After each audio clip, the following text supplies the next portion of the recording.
What can happen on a road? An accident? Damage to the pavement? That's all true. But what about disappearances?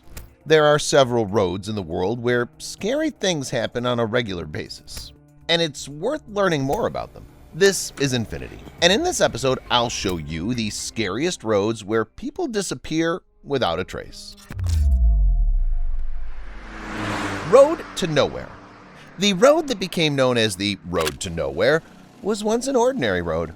People used it quietly for business and travel. No one gave it any importance. The road was no different from hundreds of others in North America, but that all changed in the early 21st century. Since the year 2000, people began disappearing on this road in New Mexico near the city of Albuquerque. For several years, only according to official data, 17 people had disappeared there, and according to unofficial statistics, the number's even higher. That's why the road got its frightening name. It's still unknown what's happening on this highway. Police and investigators have repeatedly combed the road in search of the missing, but have found literally no clues. The drivers seem to have vanished into thin air. What's even creepier is that entire families have disappeared here on occasion. The most famous case involves a family from Chicago who came to New Mexico to travel. One day, the family just set out on the road to nowhere and disappeared forever. No one ever saw them again. The road to nowhere is considered by many people to be the creepiest road on the planet. Drivers prefer to look for detours, and locals don't even recommend going near the side of the road. Canadians, on the other hand, believe that the creepiest road in the world is not in New Mexico, but in their country. The track itself is called Highway 16, but locals call it the Highway of Tears. The highway runs in British Columbia. The most interesting part of the route is one of the 800-kilometer-long sections. It's here, between the towns of Prince George and Prince Rupert, that people regularly go missing. From the late 1990s to the present, dozens of people have gone missing or have been killed on the Highway of Tears. Women or young girls go missing exclusively. Literally, the entire highway is covered with billboards with pictures of missing people on them. Relatives promise generous rewards for any information about the missing, but apparently no one ever gets a reward. Unfortunately, the girls are either not found at all or their bodies are found on the side of the road. According to the main version of the investigation, the Highway of Tears is run by a maniac who's responsible for all the crimes. Makes sense, since the victims are only women, but can a maniac be so active for 50 years? Maybe the real truth lies elsewhere. Let's stay in North America for a while longer. Here you can find not only dangerous highways, but also spooky trails. The Appalachian Trail is one of them. In general, it's a trail marked specifically for hiking, and people come here regularly. Not all sections of the trail are considered dangerous, but at least one, the one that runs through Tennessee, is. People periodically go missing along this section of the mountain road. One of the most famous disappearances is that of a boy named Dennis Martin. He disappeared without a trace on the trail in 1969 and was never found. The same thing happened with 16-year-old Trenny Gibson, who disappeared on the trail 7 years later. And in 1981, a 58-year-old woman disappeared here. It all happened in the same place. The Appalachian Trail has become a mystical and spooky place since these disappearances. Far fewer people now walk this road than before. Locals believe that the culprits of the disappearances are the so-called mountain people, members of a feral community living in the mountains. It's unknown if this is true, but rumors of mountain people have spread across the country.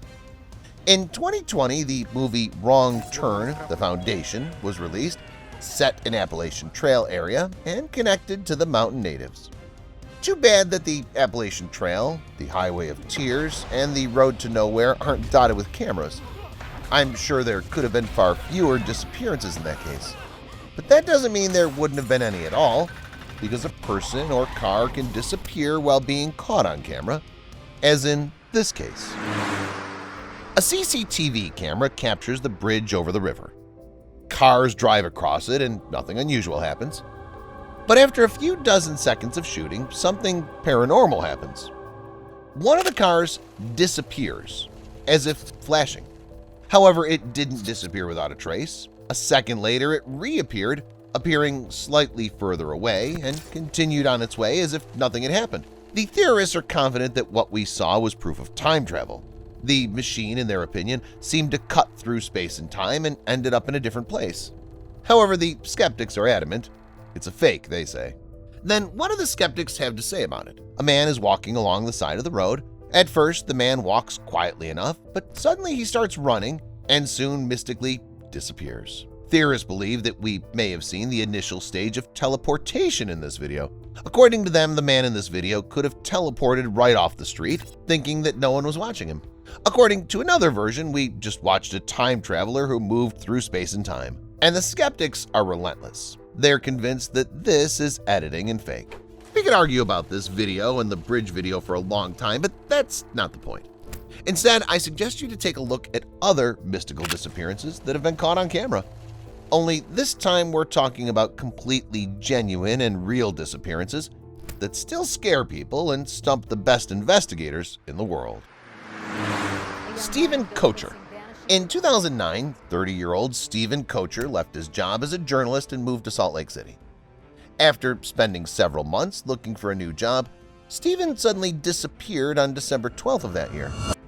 The next day, he called two friends and told them he was in Las Vegas.